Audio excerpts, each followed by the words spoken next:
2020. We have some great presentations this evening. The first is our Diversity and Inclusion Task Force presentation. Mr. City Manager. Yes, Madam Mayor, members of the council, tonight, as the mayor has alluded to, we do have a presentation from our recently established Diversity and Inclusion Task Force. I know the Madam City Clerk's been helping staff that, so I don't know if she has anything else to add, or if we just want to go ahead and call our speaker up. Okay. We'll call our speaker. All right, let's go for it. Okay. Who's doing the talking tonight? Casey and Roman. As they make their way up here, I want to say thank you to Becky, our city clerk, for staffing this committee. It's been really great. I also want to say thank you to the Community of Concerned Citizens for the wonderful Black History program yesterday. It was a pleasure to be there, and it's nice to see you here tonight. Take it away. We wanted to introduce the other members so that it's not just us up here. Major Turner and Nina Falls and Sam and Nancy Harris and Helen Hurley. And then we have some there's some other people that are not here. Jennifer Vargo and Meredith Parrish, Thad McCullough. Yep. Thad McCullough. And Tony Cadillo. Cadillo. Cadillo. With the Independence School I District. knew how to say it. Okay, I'm just kidding. Okay, so There's why? Meredith now. Oh, perfect timing. So why Diversity and Inclusion Task Force? So lack of diversity was reported by concerned citizens during a city council meeting. The memorandum of understanding was reintroduced to city staff. And the city staff met with citizens on October 14th to discuss the memorandum and updating it, and the current status of the city regarding diversity. And so, as a result, the mayor and the city manager on November 19th, they held a meeting where staff was invited, where they discussed diversity and inclusion in the workplace, and they also introduced the Diversity and Inclusion Task Force. And since then, we started meeting November 18th. And we've been meeting, once, twice a month? Yeah, every other week. Every other week, every other Monday, to break down the memorandum of understanding. In case you touch a little bit more on that. Can I stop you just for a second? Why don't you just take a moment and explain the memorandum of understanding? Because I don't think everybody's familiar with that 1987 document. So maybe just explain what the origin of so that. we will be going Okay. into detail through the presentation. Yes, in like 2 slides, we'll get there. Okay. Yep. Okay, so this is you two. So the group is basically a group of stakeholders, being citizens, employees, and also people from the Independent School District, where we were tasked with reviewing and updating the existing boards and commissions. We also are tasked with providing feedback to the City Council in regards to the MOU relating to diversity and inclusion and the efforts of the past and the present. And then our next goal is to broadly define what diversity and inclusion looks like for the city and what steps we would like to take moving forward. And so the purpose of this presentation is to review the memorandum of understanding, provide preliminary findings on current city practices and recommendations, and create awareness of existing diversity and inclusion efforts. And so the 1987 Memorandum of Understanding was created with the Community of Concerned Citizens, and I'm just going to read something briefly about the Community of Concerned Citizens. They were founded under the leadership of Henry Lewis and Samuel Sr. The Community of Concerned Citizens was formed in 1982 and chartered actually in 1983 with the special need of the Independence, Missouri community. The Community of Concerned Citizens has fought for civil rights, worked for fair employment and housing for minorities, provided opportunities for fellowship, and a chance for ethnic groups of the community of Independence to voice their concerns with respect and dignity. And so the particular memorandum of understanding was created due to an incident that was reported to the community involving the police department and a citizen. And so from that, the Community of Concerned Citizens worked with the Justice Department, and they've actually formed the Memorandum of Understanding, which is basically a 10-point outline agreements that were decided between the city and the Community of Concerned Citizens. So now we'll go through those one by one and see what the memorandum had in place then in 1987 and what we see now going on. So the first agreement was, and some of these I will summarize because they're long, but you have them and they're up there to read the whole thing. So the first agreement was developing a recruitment program in the police force and with civilian jobs.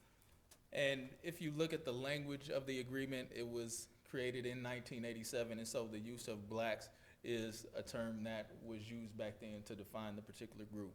And so what we did is we looked at the current practices where the City of Independence and IPD have a standard recruitment practice, and the City of Independence and the Human Resources Department facilitates the hiring processes where those posts are sent out to external job organizations such as the Hispanic Chamber of Commerce, the Women Employment Network, various religion organizations, and also the community of concerned citizens.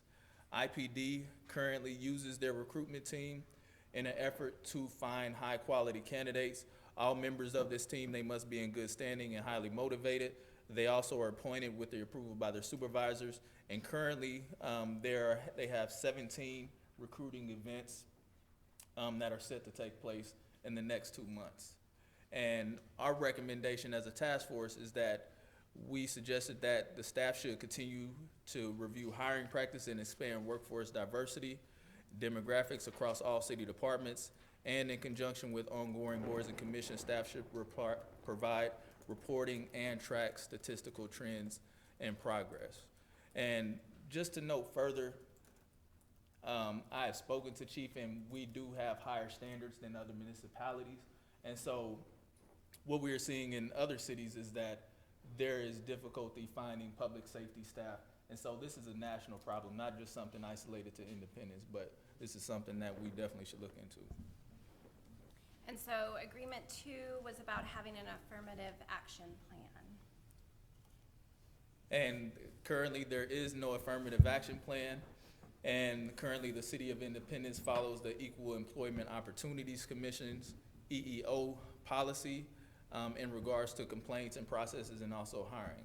It is the recommendation of the task force that the EEO policy should be updated to reflect current practices, and also that accountability standards should be incorporated into the 2022-2027 strategic plan. And so the agreement 3 was about complaints against the police and the process of having those, that process printed and distributed to different community organizations. And so currently IPD does have a complaint system in place, and it follows the national standard. The model that is followed comes from the Commission of Accreditation of Law Enforcement Agencies. IPD no longer is a member of that organization, but they still follow those particular practices. And IPD has a profiling system that captures detailed information, and this information is reported to the state of Missouri. And so it's just a recommendation of the task force that they continue the standard practices of what they're currently doing. And agreement 4, the city will make available and deliver a copy of the police department standard operating procedures. And so the current practice is that the standard operating procedures for the police department are made available to the public upon request. And as the task force understands that there are a lot of standard operating procedures that the police must follow, and they are updated continuously, it is the recommendation that those should be made available online for the purposes of transparency and ease of access to the citizens who may not have the courage or the understanding to know how to actually seek those out. And agreement 5 was a Know Your Rights When Arrested pamphlet that should be developed and distributed. And the current practice is that the pamphlet is currently not in circulation, and staff, since the meeting, we have updated it, and IPD is currently working on final edits to distribute the actual pamphlet. Our particular recommendations as a task force was to make the pamphlet available online or in printable formats for ease of access, also to make the pamphlet available in Spanish, and to disseminate the particular pamphlet at events so that way people can have access to those. One final suggestion is just due to we're in the technology age, is that video should be created and distributed on different media platforms, just so people can have another way of ease of access to it. And Agreement 6 is about the city manager selecting an affirmative action officer who would meet consistently with the community of concerned citizens. And so currently an affirmative action officer was selected after the execution of the agreement, but there is currently no affirmative action officer. And it was our recommendation that a review should be performed, and accountability measures should be put in place, and the city should move toward a more diverse workplace. And this is something that we discussed with HR, and this is definitely something that we should look into to make sure that there is accountability, because it is some concerns from the community of concerned citizens that this possibly can get pushed to the wayside as we have other mounting issues. And so this is something that we should definitely keep in the forefront of our minds. In Agreement 7, in the purchase of goods and services, the city will ensure equal employment opportunities for blacks, other minorities, and females doing business with the city. And then this was supposed to be monitored by the affirmative action officer. And so since it wasn't monitored, I spoke with Rich in our financing department, and he did do research to look around the different municipalities, and we are in line with our particular practices. And so the city currently has several contracts in place with local business owners. There is no opportunities beyond the standard process regarding requirements to award contracts and businesses. The procurement division is reviewing local municipal metropolitan policies to determine what best practices. It is our recommendation that we continue to research best practices to include local preference, but also to look at different opportunities to include provisions for minority and women preference in those standards. The other thing we looked at was, recommended was procurement should review the practices of solicitation to broaden the scope of businesses who are awarded the RFPs. As the business landscape is changing, people receive information from different ways, so it's important that we continue to research to find the different businesses, whether they are local or minority, just to get that form of diversity. Further accountability could require that RFPs to be held until one minority or female-owned or local business has submitted a response to the particular request. And what this would do is to assure that there's some level of focus on attracting those particular businesses who may not know. Then the final one was to work with the community organizations to expand the scope of diversity and inclusion in the workplace, and also in our procurement practices. And Agreement 8 is about communication between the chief of police and the community of concerned citizens. And so the current practices, previously information was not being provided to the community of concerned citizens. The community of concerned citizens have not provided the city with a current list of executive board members. IPD reports various incidents through various channels, and IPD is routinely reaching out to the community of concerned citizens. And what this kind of details is that there was a breakdown in communication after the memorandum was created, and as positions changed and different things like that. And so it's our recommendation that we create a process and a reporting mechanism of incidences that will make these different organizations and groups aware that incidences are occurring. But I do understand there are particular policies and things in place that IPD must shuffle through in order to make this happen. Agreement 9, the city will provide statistical data to the community of concerned citizens upon request. They will use this data for analysis of conditions of minorities in such subject areas as housing, unemployment, underemployment, family income, etc. When requested, if statistical data is not available, the city manager will make reasonable efforts to acquire such data. In current practices to date, no statistical information has been provided, and it is our recommendation that statistical data can be obtained and shown to different organizations where they can obtain the information, such as the Independence Council for Economic Development, the National Association, or the NAACP, and the United Census Bureau. And information on accessing the data should be provided to community of concerned citizens or anyone at their request. But again, if we utilize technology to make information available, so that way the citizens don't have to go through a tedious process and information can be interpreted for their use. And the last one, Agreement 10 is about meeting on a monthly basis with the community of concerned citizens to identify and discuss concerns and solutions. And so the city staff currently does not attend Community of Concerned Citizens meeting. IPD has committed to working out a schedule with the Community of Concerned Citizens to attend their meetings quarterly or as needed, or as incidences occur. It's our recommendation that selected staff continue to attend Community of Concerned City meetings as needed, and to create open lines of communication with the community of concerned citizens, but also other organizations. And I believe that technology will be a good way for us to do that.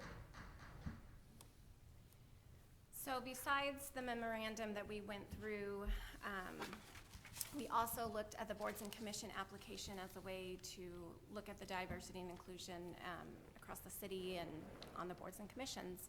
And so we reviewed the existing application. Recommendations were made to include fields that gathered demographical information such as race, ethnicity, gender, age. This additional information will be tracked and recorded to gather data regarding the makeup of boards and commissions relating to the diverseness of all boards and commissions. And the application was also updated to be better accessible and user-friendly online. And so, in conclusion, the Diversity and Inclusion Task Force, we have reviewed the existing MOU, and we have found some deficiencies that need improvement, but we also found areas where the city is actually living up to the Memorandum of Understanding. Staff has begun steps to address some of the recommendations made by the task force. The task force has identified and incorporated several new fields in the boards of commissions application. And that's something else I would like to touch on, is that our boards and commission, they need community involvement. And so this leads to the next one. The task force will continue to work defining next steps of diversity and inclusion. And it takes a community in order to make this work, not only by the city's part and the local government, but also the community. And so we would just like to open the floor for any questions. Okay, thank you very much. Are there comments or questions from the council? Or presenters, yes. Madam Mayor, so who's in charge? Like, who is the czar of the city? Has anyone been selected? Is it our job to select somebody? Is that the city manager's job to select somebody? I don't know if HR, we don't have an HR department anymore. I don't know that it's a police officer function. So there's a couple things going on. One, in the early tenses here, the city clerk has been working and staffing with the task force. But I think one of the key recommendations you've heard tonight is that we do revert back to the 1987 Memo of Understanding and appoint somebody as that affirmative action officer.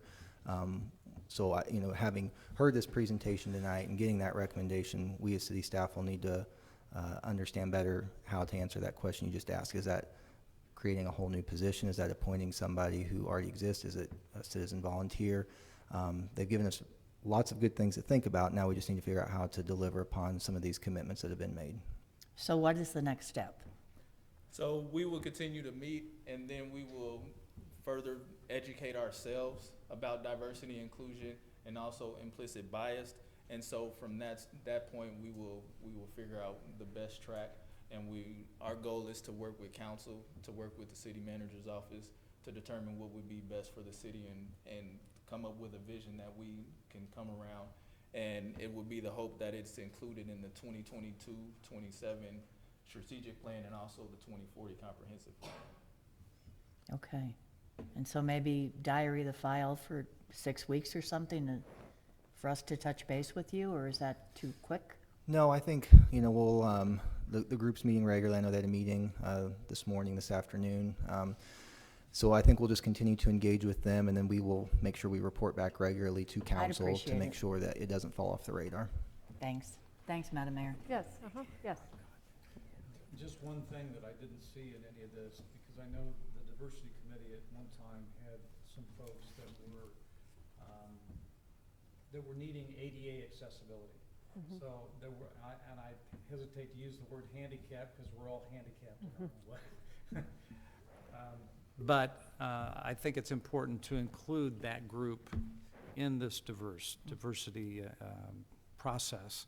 And so I don't know if there's something that you want in that memorandum of understanding or something in for instance, the applications that you're having here, you're asking for race, ethnicity, gender, age, but do we want to ask some other questions that might broaden that and open it up for somebody like that to answer those questions as well? So I believe what you're speaking on is the Human Relations Commission as they have merged with Right. the disabilities.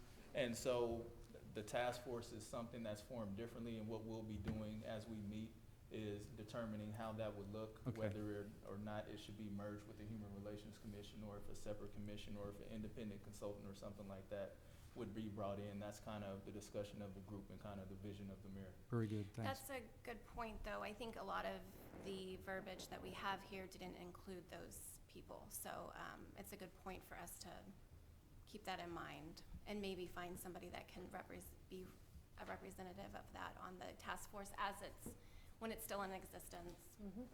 Thank you. Becky, did you want to weigh in on that since you've been chairing this committee?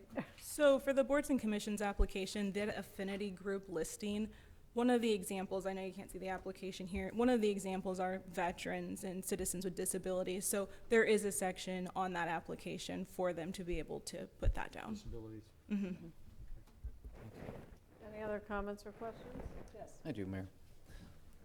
On agreement number 1 on the evaluation with the IPT standards of recruitment, over the past several weeks, we've been having some serious dialogue and discussion on the northwest side of Independence, the Van Horn Northwest communities sector over there that's having a growing population of our Hispanic-speaking friends and neighbors. And that seems to be a language barrier, cultural barrier. So I guess my question is, how can we try to recruit? How can we put an emphasis on getting those men and women who have that understanding of the culture and the language here in our city as IPD officers? Those are good questions. I know that the city manager will be meeting with Chief Halsey to look at different programs. And something that was brought to our attention by ISD is that we have a large population of students, particularly Hispanic, who go straight into the workforce. So this may be opportunities for different programs to be implemented that will capture those students when they're in elementary, high school, in order to have them be a part of the city, and also so that way we just don't lose that talent to other cities and keep that workforce here. And as we're discussing and moving forward with this, Mr. City Manager, I don't know how to phrase it, but incentives for that type of individual who graduates from Van Horn or Chrisman, who wants to take a career path in law enforcement and keep them here and grow a career here. And maybe someday they could be police chief here too. I mean, to have some type of incentive, housing incentive or bonus incentive or something like that. Yeah, and I think it's going to be, this isn't just an overnight answer right into a job description. I think one of the things that we're really starting to work and learn on in the early days of this committee is, there's going to be different needs associated with different cultures and backgrounds, and we're going to want to understand those and find out what those are and how to bridge those gaps and appeal to those different constituencies so that we can best recruit people into our workforce and at all levels, whether it's in the police Sure. department at all levels, make sure that we have a workforce that's really reflective of our community. Well, as the community grows, they want to be here, and we want them here, and we want them inclusive here. We want them to feel that they are included here, and that goes for our community development department, our public works department, as they come for permits and different needs, that we have that inclusive attitude and also the ability to communicate with them. Okay. Thank you for your work on that. Thanks. A couple things. When we developed Independence for All, we created a vision and a mission that went along with that, and it does include that Independence will be a culturally diverse community. It's, this is very helpful in helping us to continue to pursue that as our vision for this community. There's always a lot more work to be done. I mean, there's no, in any pursuit, but I think that we have some things here that we can that we can go ahead and move on to the next phase. I think, Madam City Clerk, if the boards and commissions application is to a point where the committee feels comfortable that we can go ahead and start deploying that. I don't know if you need any action from the council in order to simply revise a document. Maybe everybody could, circulate that and take a look at it, get some if there's any additional input from the council. But I feel like that's something that we could go ahead and get completed. And it sounds as if there's a lot of cleanup things, modernization of the memorandum of understanding that needs to take place. I don't think it's probably 100% to the point where we would want to go ahead and adopt it, but I think it's getting very close. So if we could continue to maybe fine tune that and bring that forward, within the next several weeks, as Councilmember DeLucy suggested, I think we're very close to being able to do that. Understanding all these documents are constantly evolving. This one took 33 years for it to evolve, but we won't let that happen again. And as far as the ongoing engagement of this committee, and as you so astutely said, Roman, I mean the engagement of our community in recognizing the diversity in our community, which we just saw documentation, 40% of our school children in Independence are identified as some type of minority or underrepresented group. So we know that is changing. The census, I will keep saying, is going to be very, very important for the future of our community, and we will continue to encourage people to complete the census and participate in that process. So we'll kind of have to see how this fits in moving forward, because it really spans every department, every program, everything that we're doing, not just at the city, but in the community. So we'll just continue to look for those opportunities. And before we close, this is, our generation's a little different, and so your generation, we were taught that it's a melting pot where you throw everything and it comes out one product. Well, we would like to think of us as a salad, and so, when you eat a salad, you just don't want to have lettuce. You want to have, I like raisins, nuts, sunflower seeds, dressing, and different things like that. And so it takes time to grow a salad. You have to plant the seeds, and that's something that people on the city council have done, community of concerned citizens have done. And so what we want to do is keep watering those, so that way, when it's time for us to retire, the kids are telling us to get out the way, so that way they can push us to the next level. So thanks for your time. Thank you very much. Appreciate it very much. Our next presentation is on the Pioneer Spring Cabin. Mr. City Manager. Yes, Madam Mayor, members of the council, we added this item at the request of Councilmember Doherty, who is a part of the Pioneer Spring Cabin Subcommittee, and I think he has some exciting updates to share with the council tonight. Okay. All right, thank you. We're going to talk about a little bit about this first, and we put together a nice little video that we're going to see. This Pioneer Spring Cabin lies within the 2nd District. Over 2 years ago, we decided it was time to take action on this thing. It had sat there and it had rotted and deteriorated and was in really bad shape. So many people asked what we're going to do with the cabin. And I had one person call up, and he was a veteran of the Korean War. His favorite president was Dwight Eisenhower. He said, "Why don't you remember the famous quote from Eisenhower, coming off the World War II, as we move to the future, we must never forget the past." I thought, well, that's kind of fitting for this. So where did the old Pioneer Cabin on the corner of Truman Road and Nolan go? I get asked that question a lot. So I thought I'd give you an idea. Over 2 years ago, I decided, after many contacts about the bad shape the historic Pioneer Cabin was in and not being open for the public, that I'd try to do something about it. I did some research and found that the location of Nolan Road and Truman had no historical significance for the cabin structure. It was relocated there because the city owned the property. The spring that was next to it was fake, served by a steel water line. Money was raised to locate it there many years ago, but that's where it stopped. Not longer after it was placed there, it was not used and no longer maintained. It deteriorated every year with little or no repairs. I thought how sad that it would soon be lost forever and never able to tell the story of how important independence was to the westward expansion of our country. I decided to take on this project. It lies, of course, in the 2nd District. I met with the city manager, the assistant city manager, parks and tourism director, public works director, and 2 of the engineering staff at the cabin. We got it unlocked, went inside to find trash, dead birds, snake skins, spiders, and parts of the wood had fallen down. The city staff, upon looking at the condition of the cabinet, thought it couldn't even be saved. Pushing on the east wall, it would move back and forth. Several logs you could actually put your finger through, they'd fall apart.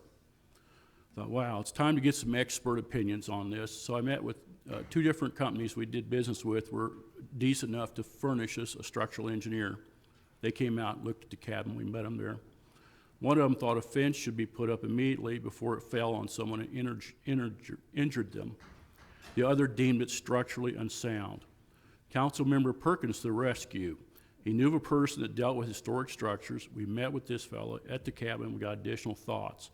It was that person's opinion that it could be saved, but only with a restoration specialist who knew exactly how to do it. No more of this Craigslist contractor low bid. It was going to have to be a specialist. So the search was on to find the contractor who could save the structure and get it off the corner of the busy driveway. The old location, electric line had failed. There was no lighting, no security. The water was rusted, no fire protection. But it sat on a concrete slab, which further deteriorated the lower logs. We met with the Trails Museum, the tourism specialists, local historians, and decided this was a better place for the new home, the Pioneer Cabin. If relocated that property, it would be completely restored. It would have fire protection, security system, but it would have a staff to show the cabin and tell the story of pioneer life. It would now have, this is important, dedicated funds for the maintenance and repair forever. It had never had that before. It would become an attraction that would live on. Of course, several years ago, there was money put aside for this, and this discussion started. But it's never without a fight. The typical againers and the no-gooders and speak-againsters all came out, and that group quickly didn't have the guts for it and left. I thought, well, I'll take the hit on this one. So we only got it delayed, but we kept moving it forward. They did find a contractor who specialized in historic building restoration. They got the bid, and they were able to get this in the budget, and a contract was signed. Soon the work began. They took many photographs before numbering the logs, carefully disassembling them. They were washed, they were treated to stop the termites and decay. New logs that were made were handmade exactly like the originals were needed. All wood received a special stain and preservative, and then they were reassembled. A new foundation with rock piers like was originally used to let the water drain was put in. A new floor that was made from 150-year-old salvaged barn wood was installed. It was reassembled in new wood shingles like the originals. Electric lines have been buried in the cabin for security and fire alarm and special museum lighting. A new sidewalk that's handicap accessible has been installed. The inside of the cabin will have artifacts of that time period to show pioneer life. We'll now have a dedicated trained staff to help you tour the cabin and answer questions. I met with the contractor throughout this process to ensure we have a high-quality job. So let's roll the little film. Well, here we are at the site of the Pioneer Spring Cabin, and man, we are really exciting. Today is the first day of the restoration and renovation project of the cabin. The first part of this is the actual demolition. Along the way, they're tagging all the different pieces as they go, so that when we get ready to wash and reassemble, they know exactly what order they go back in. So there's a lot of passion around this cabin, a lot of the history that it tells, which is very important to our story here in Independence, so it's great to be able to preserve that. In order for the logs to absorb the tung oil that we use to seal it, you've got to pressure wash to get all the dirt off of it. And that will help maintain the longevity of the log for many years because tung oil is 100% waterproof and it's all natural. We have fewer logs than what originally anticipated to be rotten. So after the power wash, we were able to see that they were in a lot better shape. Well, we've just completed stacking the last of the logs, so the cabin is back to the original height that it was. Well, we build a plastic structure around it so the logs, once they're set in place, we try to keep them as dry as possible, and it is to protect the logs from any more damage. Well, we just finished stacking all the logs, so now we're going to be putting lath in between every log, and then we're going to be daubing and chinking in between each and every log. I've still got to put the bucks in for the windows and the doors. We're doing that before we chink it, as we put it in the lath, and then we'll put the floor in, and then the final step will be to put the roof on, and then I will put the windows and doors in.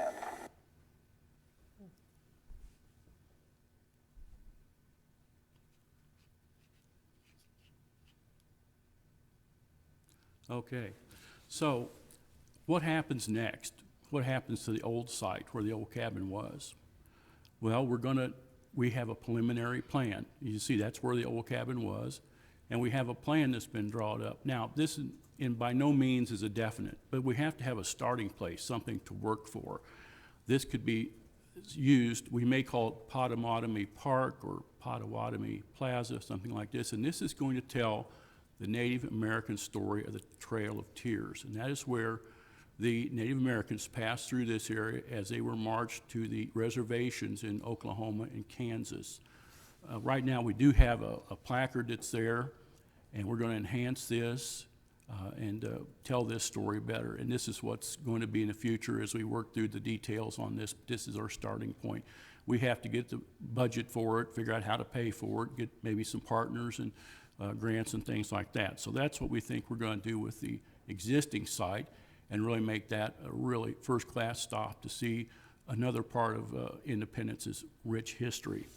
So, what's going to be next? We've got some more work to do. The cabin needs, of course, in that picture, we've got steps on that one side to put in, but they're going to put the chimney on, and they're going to put a skirting on it. That will be as budgeted. And we will have it open by summer. And the neat thing is, you can come take a peek at this. March 8th at 2 p.m., that's a Sunday, March 29th at 2 p.m. That will be open to tour that cabin for free, and you can meet the contractor who restored it and take a look at it.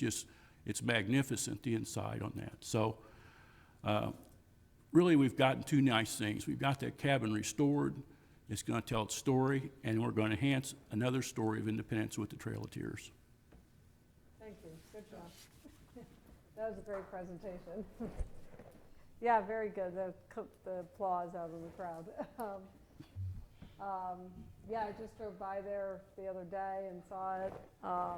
It looks great. I appreciate those of you on the council really, took this on and found the right location for it. I think that's going to be a great enhancement to our National Frontiers Trails Museum and the other sites in that area, the Chicago Alton Depot.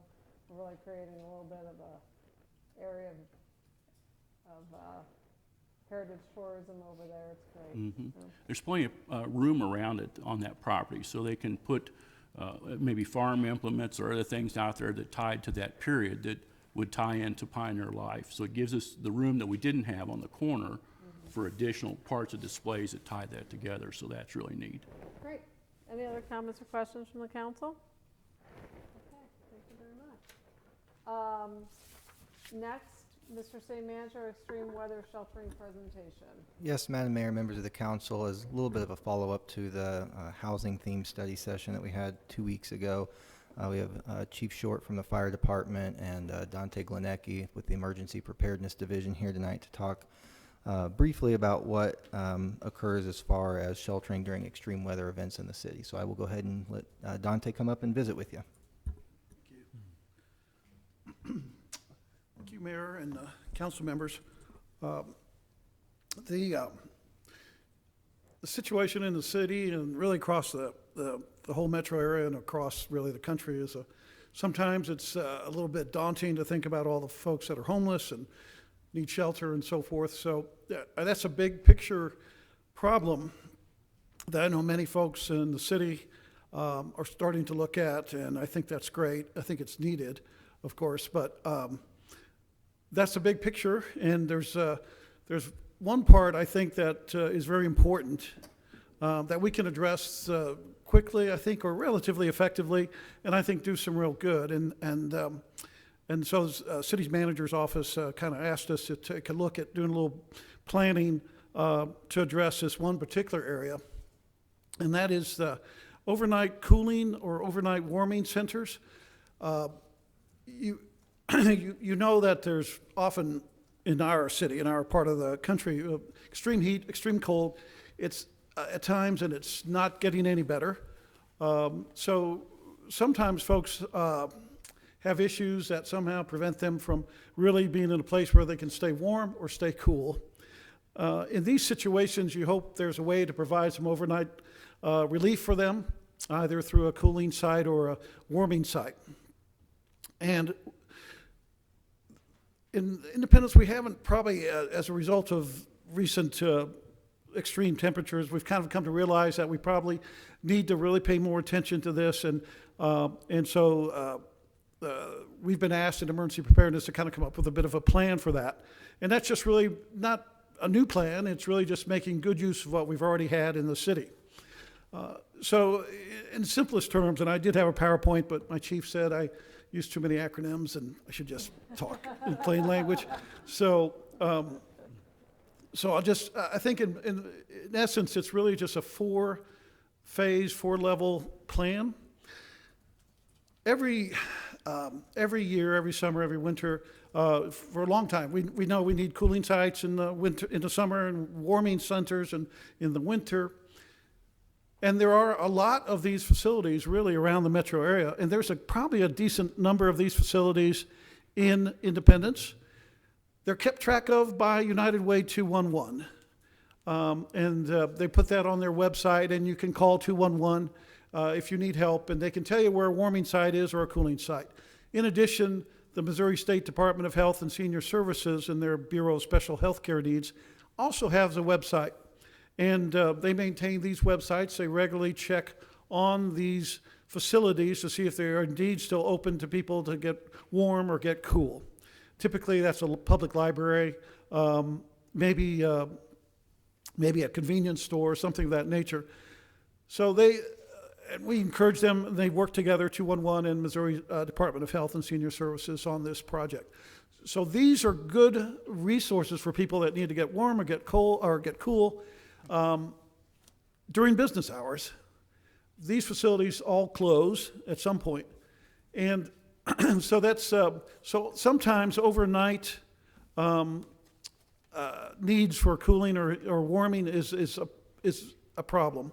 So in our city, as you know, the Parks, Recreation and Tourism, they kind of act as our emergency human services arm. So they're really in the forefront of this.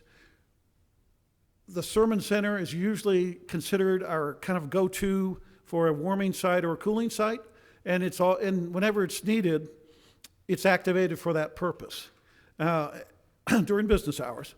And we have a little kind of the threshold, a chart that tells us it's really, really going to be cold or it's really going to be really hot, and we need to be aware that this could be a problem for residents and folks in our city. So Parks and Rec gets prepared for this. We, in emergency preparedness, talk to them, let them know it looks like it's going to be a situation where there's a lot of heat or a lot of cold. And we talk to the other partners like Meg and others in the churches and so forth, and let them know this is going to be a possible need. So when it goes from just taking warmth or coolness from the business hours kind of facilities to the next phase, which is, hey, they're going to need overnight accommodations. That's level 2. And that's where Parks and Recs will take a look at anybody that's in their facility, the Sermon Center primarily, and determine, hey, that looks like that person is an elderly person or a person with health care needs to go, really needs to stay somewhere overnight for whatever reason. Could be utility outage at home. Any number of things can cause somebody to really have a need. And so case by case, Parks and Rec will have people at the Sermon Center work with that individual or household and look at their needs. If it's determined that there really is a need to have that person stay somewhere overnight where they can get warm or get cool, the Sermon Center will work with them, and if there's a need, they'll reach out to Community Services League. And the Community Services League is prepared to provide or work with Parks and Rec to provide accommodations and get somebody in a motel room or something like that if necessary. So we're talking a few people at a time like this. And if and if that works, then we just kind of put them in overnight, and hopefully the weather changes for the better, and or their situation at home or whatever changes for the better, and they're taken care of going forward. But if it's a pretty bad night and we've got a lot of folks that are there at the Sermon Center, then we might think to go to level 3, and that's done in consultation between Emergency Preparedness and Parks and probably Community Services League and our community partners in the faith-based organizations. We would say there's more folks in the Sermon Center than we really should think about putting in motels. There's just too many of them, which it's more feasible, makes more sense to put them in a warming site or a cooling site. So to that end, that's level 3. We'll activate, EP will work with our partners and say, hey, we've got to go to level 3. And this is where we turn to the community, and we turn to mostly our faith-based partners to say, and we'll have a cadre of them, of these facilities from the faith-based organizations that'll be on call. And maybe one facility is on call for a week at a time. They have a duty officer, and we call that duty officer and say, hey, can you make your facility basement or gymnasium available for overnight warming or cooling? And, and then if they agree and they've signed up to do this, then we'll move the folks, we'll transport folks over to these facilities. Usually just we'll need one, and we'll put them up for the night for either getting for a warming center or a cooling site. And we'll be working with these faith-based organizations. We've got a team of 4 or 5 faith-based organizations now that are looking at this with us. You probably have had some interactions with some of them. So Alive and Well is one, United Methodist Church is another. One of the Catholic churches is involved, and the Ministerial Alliance. We've been meeting with them for quite a while about this. We'll be providing them training. We're providing some ways of getting supplies and equipment if they need it. And we'll continue to work with them to increase this capacity. So if it works out, this is level 3. We have an overnight facility for folks that need it. They can get warm, stay cool at 8 o'clock or whatever time. The facility closes and they go about their normal business. So if the situation is dire enough, though, that we have a lot of people for some reason are congregating in the Sermon Center or in other facilities, and they're looking to need help for overnight facilities, and it's more than a dozen, it's more than a few, we might have to go to phase 4 or level 4, and that's where we would really activate a shelter of sorts. It's not a true blue disaster shelter, but it would be one of our city facilities, probably the Sermon Center, that we would turn into a overnight warming or cooling site. And Parks and Rec is trained, their staff are trained to manage shelters, and we would supplement them with whatever resources from EP, Emergency Preparedness Volunteers, and from our partners in the faith community. And we would operate it as a semi-shelter, overnight cooling, warming site, and we would look to manage that as long as it's needed. I suppose there could be another level if it's a disaster, and by that I mean if there's a power outage, a bad ice storm, high winds, something of that nature, then it might become a true disaster. And I say a true disaster because in all these previous levels, Red Cross does, which is our primary shelter provider along with Parks and Rec, they really don't do overnight warming and cooling sites unless there's some disaster affecting it and making it necessary, such as, again, a major power outage or so forth. But we're prepared to do that, and we're probably well trained and all to do the overnight shelters in a disaster. But doing overnight warming sites and cooling sites is just something we're really trying to put a plan together so that it's more concrete, and we're kind of have a good knowledge of the exact levels we need to go to one step at a time.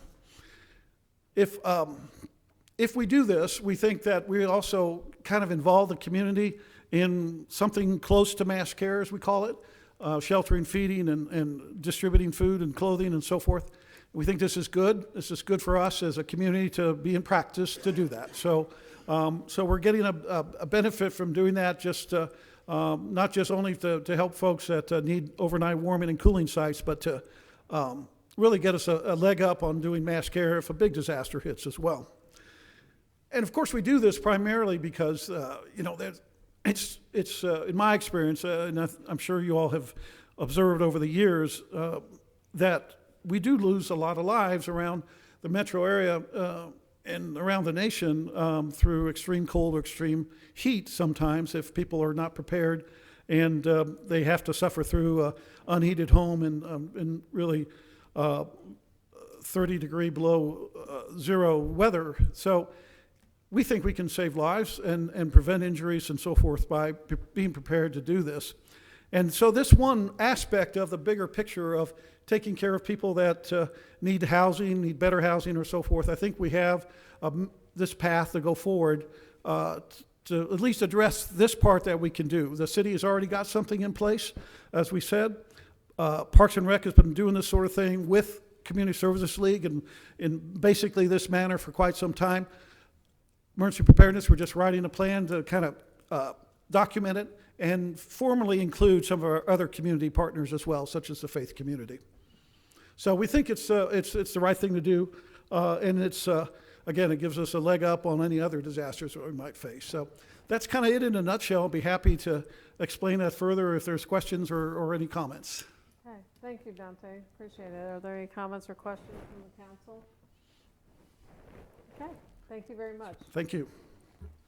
Finally, our final presentation this evening is City Charter Review Commission. Mr. City Manager. Yes, Madam Mayor, members of the council. At the council strategic planning session back in 2017, one of the priorities discussed was the formation of a charter review commission. As the city attorney is going to elaborate for you here, it's been many years since ours was last looked at by a citizen review commission. Within the confines of the city charter, it does make the following mention to the 1978 Charter Amendment Advisory Board, which recommended the present charter while affirming the basic appropriateness of the original charter, has expanded upon it and modernized the terminology. 1978 was the last time we expanded and modernized the terminology, and as such, our charters become rather antiquated. So what staff is seeking is some direction on the council's part about, do we want to begin to review this with a citizens review commission, and the timing of maybe when to do that. But I will let the city attorney take a look at this with you and hope to get some direction from the council this evening. Thank you. Madam and mayors of the city council, this is, I'm tired, I'm sorry. Madam Mayor, members of the council, Shannon Marcano, city councilor. This is very short. I think we can consider this a gentle reminder, as the city manager said, that the charter has turned another year older and could really benefit from some attention. We're going to talk a little bit about why we want to review the charter, talk about the process, and then, as the city manager indicated, we're seeking direction today from you all. One of the things that is great about our Independence for All plan is that it keeps the city fresh and up to date. And one of the key items that helps the city stay fresh is updating the charter. You'll see that every time I look at the charter, it reminds me that it's an old document and it no longer reflects the character of the city today. I'm not going to go through the whole list, but at the very least, it doesn't even reflect some of the departments that we currently have. And there have been some reorganizations, and there has been case law that's changed. There's lots of reasons for us to take another look at it. As you can see, some of our peer cities have stayed a little more focused on updating it regularly, and that's something that we are recommending that we do as well. There are two different approaches that we can take on this. We can do a limited scope of review, or we would look at a few sections at a time and take those forward. And then there's the wholesale review, where we would look at the whole thing and bring forward a new charter to be reviewed. City staff is recommending that we take the limited scope approach, and one of the reasons for this is that if there are parts of the charter changes that are recommended that the voters don't agree with, it is possible that all that work could be for naught if the new charter would not be approved. When we just tackle a few sections at a time, those are the focus of what we take to the voters, and it's more likely that we will be successful in those recommendations. One of the things that we recommend is that we change our charter review process, that we require it to be reviewed more frequently, have shorter timeframes between reviews so that we wouldn't be looking at the need really for an entirely new charter. In our review of this, it seems that every major section of the charter could use some attention. The purpose of this presentation is not to go into the substance of those changes or recommended changes, but just to identify that there are some major parts of the charter that should be reviewed. So what that review process looks like is the City Council would adopt a resolution. This would approve individuals to serve as the City Charter Commission. This is a size that can vary.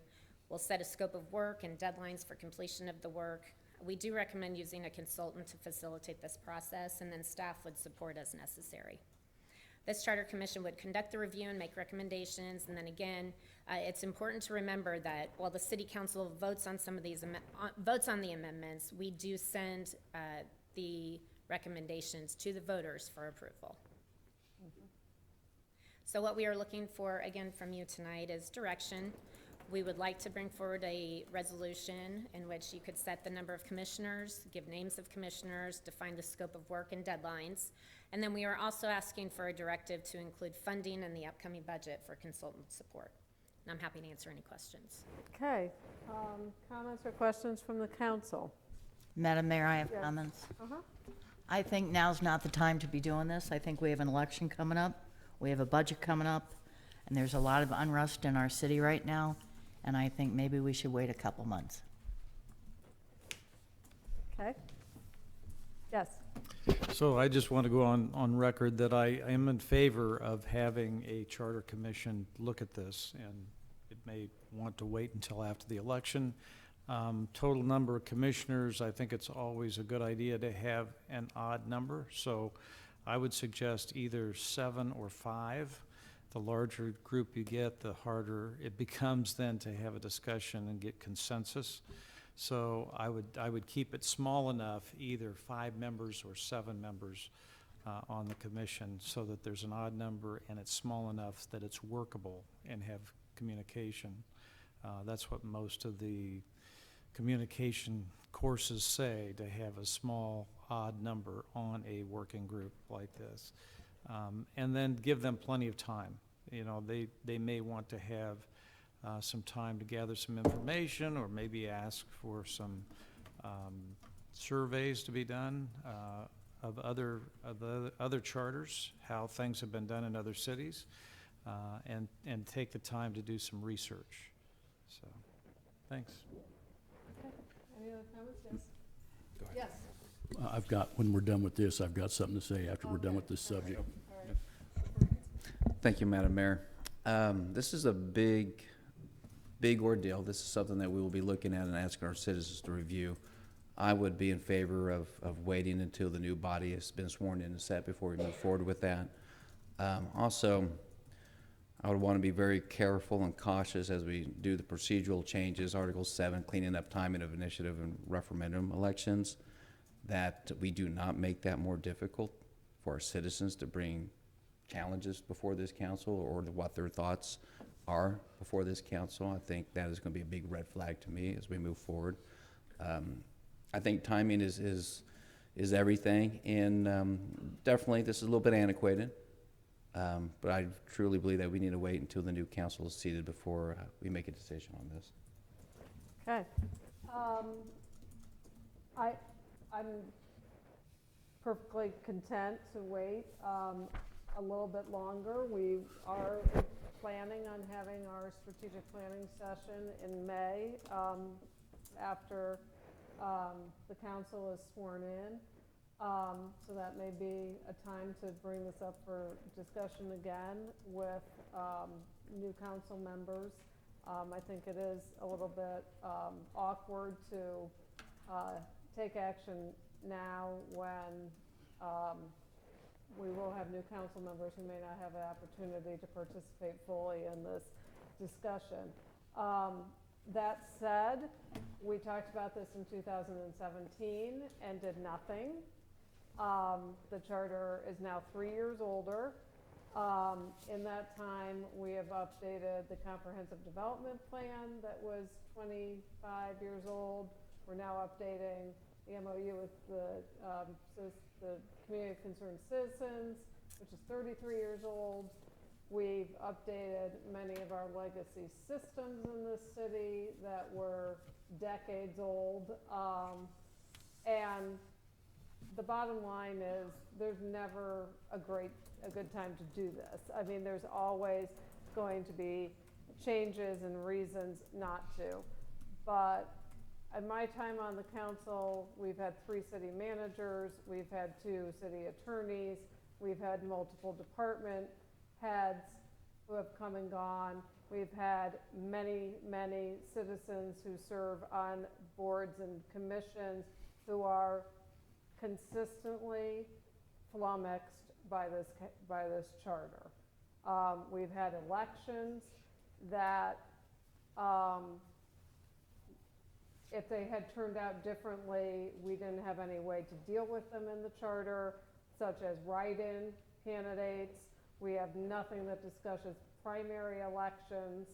I think the hardest part is getting started, and I would recommend that we at least do start thinking about making some recommendations about how we're going to select the Charter Commission. Is that going to be by individual council appointment? Is that going to be by interview process like we did for the DRCC? I mean, there's a lot of ways that we can do that. Are they going to all be selected at large? I mean, there's that in of itself is a decision. And while, you know, we're understanding that we're going to have new people on this council, we also have people on this council who have operated under the challenges of this charter, who have a lot of insight that new people may not have, other than certainly their experience of being citizens in the community. So I'm certainly willing to wait a little bit longer to really launch this process and start making those assignments of what sections we may be looking at. But I don't think that it's too soon to start working, Mr. City Manager, with the individual council members. Perhaps we could put this on the agenda again for the study session in 2 weeks and start working through some of the mechanics that aren't going to change regardless of who's on the council and when we do this. So that would be my recommendation. Yes. Just a couple more things that came to mind as you were talking, Mayor. I think it's real important that we also consider having the idea of a review, a charter commission review every 2 years, every 3 years, but put that in the charter. Right. So that it automatically will be reviewed.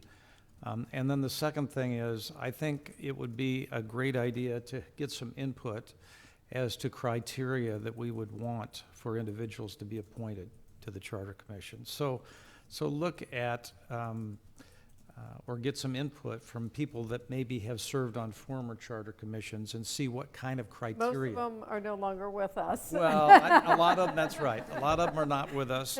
But look at criteria. What kind of criteria do you want to set so that if they are going to be appointed by council members, then the council members know what to look for and start looking at those types of persons that are prepared at least to look at the issues on the Charter Commission. Perhaps that's something maybe you could advise us with, is what is the expertise we may be seeking. for people, I mean, this is tedious work, don't all raise your hands to serve on the Charter Commission, but it does, I think that would be helpful to maybe start getting an understanding of what kind of expertise, professional background might be helpful in moving forward with this. Madam Mayor, Yes. I'm a little concerned with 2 weeks. I know that I've been trying to meet with some staff, and they're awful busy doing the budgets. And I've hated to bother them because we've cut back on staff, and here we are asking them to do more work in the middle of the budget season. And so I just think 2 weeks is not realistic. I mean, I'm sure they can get us a product in 2 weeks, but I don't know if it's going to be the best product, and I really don't want to get an outside consultant to come in and do it. So I don't know what is magic about 2 weeks, especially when they're working on the budget. I think the budget is very, very important. Mr. City Manager? Perhaps we could start these conversations with council members this week about what your individual thoughts are on this, and then reassess and see if we need additional time, because this is the most foundational governing document we have. I think we want to certainly be thoughtful about it, but if we could have just a little, I don't feel prepared to answer that question at this moment, but I could see where we are maybe in a week, and if we need additional time, let the council know. My request is, my recommendation, I should say, I know, Mr. City Manager, you meet with council members, if not weekly, at least periodically. You're in conversation with them, and I think that's great, and it's a good way to get some work done in between meetings, but there is nothing that is more important to have the community aware of than this process. So I'm not asking that you come forward with a work plan. I'm just saying I think this should be on the agenda moving forward for study sessions, so that we can continue to have the conversation with our community and work through some of the mechanics about, I'm not asking to take this whole thing at once, but maybe next week say, here's some suggestions on how you would select the commission. Here's some suggestions of how long this might take. And I think it's very important that we continue to keep the conversation moving forward until the community tells us that they don't want us to have a review of the charter. But what I've heard, and I think those of you who are out talking to the community, this is something that we have continually heard for a number of years, that there's problems, confusion, real liability with the charter, and we need to start sometime. So I recommend that we put it on the agenda, and we may not have much to talk about. We might have a little bit to talk about. If we don't need it, then we'll say no report. But I think it's important that we don't have these conversations inside of City Hall, that we have them in these council chambers with our community. Any other comments or questions on the charter? Councilor Doherty, you had something you wanted to say? Yes, going back to the Trails Museum.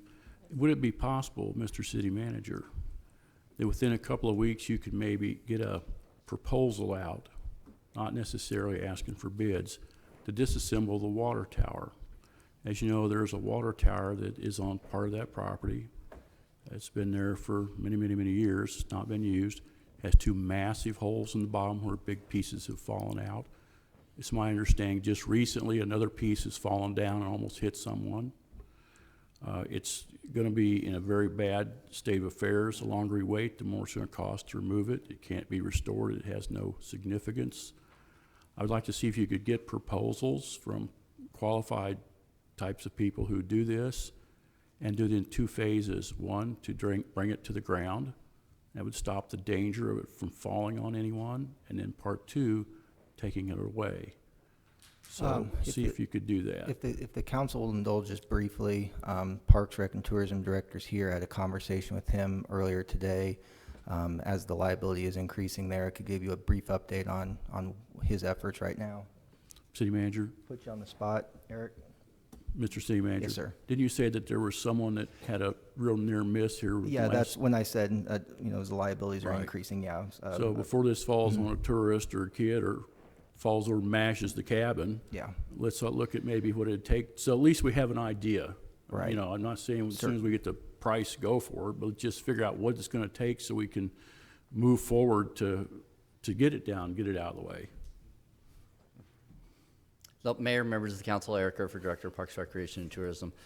Thank you for bringing attention to it, Councilmember Doherty. We were actually started that process about 3 weeks ago. Good. We're seeking some proposals from some firms to tell us a couple of things. One, to assess the condition again, just to get a quick general look at it to see if it's still structurally sound.